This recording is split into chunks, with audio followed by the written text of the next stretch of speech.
Et on débute avec le sénateur du jour. Bonjour François-Noël Buffet. Bonjour. Merci beaucoup d'être avec nous ce matin. Vous êtes élu du Rhône, vous êtes membre du groupe Les Républicains, vous êtes président de la commission des lois ici au Sénat. Il y a beaucoup de textes examinés en ce moment qui vous concernent. On va commencer par un autre texte qui a été voté à l'Assemblée nationale. Cette fois, c'était hier, c'est la réforme de la justice qui vise à renouer le lien de confiance entre les citoyens et la justice. Est-ce que c'est une loi que vous approuvez ? Écoutez, il y a quelques dispositions qui ne sont pas inintéressantes. Éventuellement la publicité des débats, les délais réduits d'instruction préalable des dossiers. Mais je ne suis pas certain que ce soit ce qui va permettre de retrouver confiance dans la justice de la part de nos concitoyens.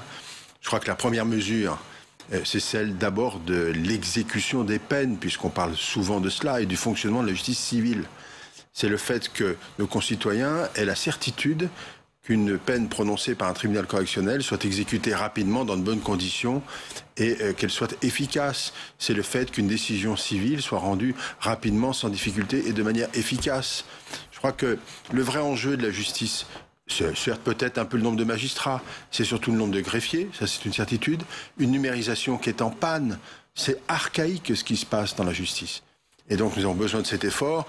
Et puis, que commence à faire Éric Dupond-Moretti, notamment sur le nombre de greffiers. Oui, c'est pas faute de pousser ici au Sénat et de tirer la sonnette d'alarme depuis longtemps sur ce point-là. Et puis c'est en matière pénale, l'exécution des peines, c'est pas autre chose. Les tribunaux décident, tranchent, prennent des décisions. L'enjeu, c'est que la peine doit être exécutée rapidement, quelle que soit la nature de la peine. Certains sont contre les petites peines, par exemple. Moi, je suis favorable aux petites peines. De détention, par exemple, à une condition, c'est que le lieu où est exécutée cette peine soit adapté à cette situation-là. Donc il faut des places supplémentaires en prison, mais pas forcément des prisons comme nous les connaissons aujourd'hui. Il en faut, mais des lieux plus adaptés de semi-liberté ou des lieux plus adaptés pour les courtes peines. Donc c'est là-dessus que l'effort. Ça veut dire que cette loi, vous allez la réécrire ou vous la voterez telle qu'elle est, même si vous dites que c'est pas ça qui va résoudre le problème? D'abord, elle viendra au mois de septembre au Sénat. Je pense qu'on va la prendre comme on le fait d'habitude, c'est-à-dire sérieusement. On va peut-être la compléter, peut-être la réécrire, mais je ne crois pas que c'est à travers ce texte-là que les concitoyens retrouveront la confiance de la justice. Le problème, si c'était ça, ce serait tellement simple, mais c'est pas ça. Est-ce que du coup vous donnez raison à Gérald Darmanin quand il dit que le problème de la police aujourd'hui, c'est la faiblesse des moyens de la justice? Je dis que le problème, c'est la force de la chaîne pénale. La chaîne pénale, c'est la police, la justice et l'administration pénitentiaire.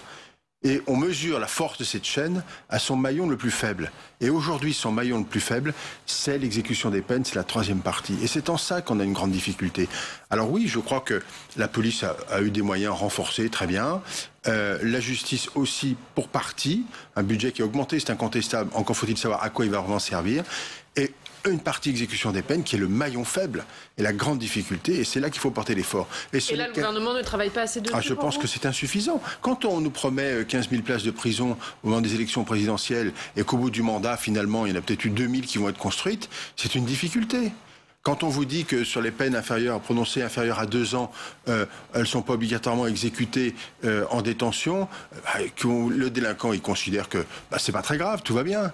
Donc quand on dit que les petites peines ne doivent pas faire l'objet de prison, je ne suis pas d'accord. Il y a des cas où 15 jours ou 3 semaines, peut-être même 1 mois, constitue un acte fort, à condition que le lieu de détention soit adapté à ça. Quand on voit que le suivi social, parfois, dans les maisons d'arrêt, a du mal à se mettre en route, parce qu'il faut attendre 6 mois, 8 mois pour des raisons d'organisation, de moyens. On perd beaucoup de temps. Et puis vous avez un personnel pénitentiaire qui est dans une tension totale. Et il est là l'enjeu. Il n'est pas ailleurs.